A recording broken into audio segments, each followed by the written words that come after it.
বই আমরা কেন পড়বো? আমাদের নিজেদের সেলফ ডেভেলপমেন্টের জন্য, আত্মবিকাশ বা আত্ম উন্নয়নের জন্যই কিন্তু এই বইগুলো বেশি বেশি পড়া দরকার। বইয়ের সাথে আমাদের অ্যাটাচমেন্ট বাড়ানো দরকার। আর মুসলিম হিসেবে তো এই দায়বোধ বা দায়িত্ববোধ আমাদের আরো বেশি, কারণ কোরআনের সর্বপ্রথম যে নির্দেশনা এই মানব সভ্যতার প্রতি, সেটা হচ্ছে পড়ো, ইকরা বিসমি রাব্বিকাল্লাযী খালাক। তো এই কারণে আরব স্কলাররা একটা চমৎকার কথা বলেন। ওনারা বলেন যে নাহনু উম্মাতু ইকরা, আমরা হচ্ছি পড়ুয়া জাতি, দ্য নেশন অফ রিড।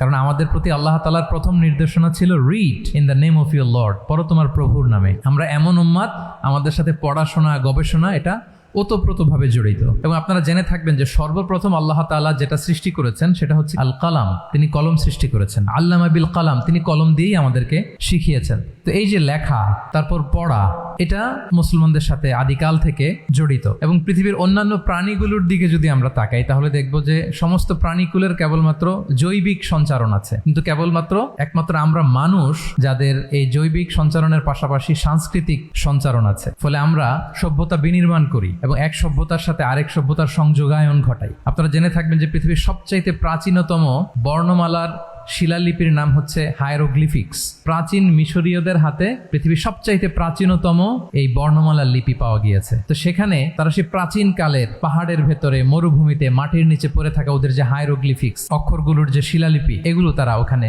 নিয়ে এসেছে। এটা হচ্ছে বর্তমানে আমরা যে ইমোজি ইউজ করি মোবাইলে, এই ইমোজির ক্লাসিক ভার্সন বলা যায় আর কি। অর্থাৎ সংকেত দিয়ে, চিহ্ন দিয়ে, বিভিন্ন আকার আকৃতি দিয়ে মানুষের মনে ভাবকে প্রকাশ করা। তো সেই প্রাচীন কাল থেকে মানুষের এই অভ্যেস ছিল, মানুষ লিখে রাখতো, এক সভ্যতার সাথে আরেক সভ্যতার এই কানেক্টিভিটি হতো, সংযোগায়ন হতো, এবং এটা লেখা এবং পড়ার মধ্যে দিয়েছিল। তো এজন্য এমনিতেই তো আমাদের নিজেদের আত্ম উন্নয়নের জন্য পড়া উচিত, আর মুসলিম হিসেবে এই পড়ার অভ্যেসটা আমাদের আরো বেশি বেশি বাড়ানো উচিত। কারণ আমরা যত বই পড়বো, আমাদের থট তত আরো রিশেপ হয়। আমরা ভিন্ন দেশের লেখকদের সাথে পরিচিত হতে পারি, ভিন্ন সভ্যতার সাথে সংযোগায়ন করতে পারি। এবং যে ব্যক্তি যত বেশি বই পড়ে, তার মস্তিষ্ক তত বেশি সচল থাকে। আমরা জানি চিন্তা শক্তি শানিত হয়, কল্পনা শক্তির সক্ষমতা বাড়ে। এবং এই যে ডিপ ফোকাস, যেটা আমরা এখন খুব মিস করতেছি সোশ্যাল মিডিয়ার কারণে, এই ডিপ ফোকাসের জন্য রিডিং হ্যাবিটকে বাড়ানোর কোনো বিকল্প নেই। এখন আমরা সময় কাটাই খুব বেশি কোথায়? সোশ্যাল মিডিয়াতে, ফেসবুকে। এই সময়টাকে তো বলা হয় দ্য এজ অফ ডিস্ট্রাকশন, মানে অস্থির করে তোলে আমাদেরকে। 30 সেকেন্ডের একটা রিল, 25 সেকেন্ডের একটা রিল, 45 সেকেন্ডের একটা রিল, একটার পর একটা স্ক্রল করছি।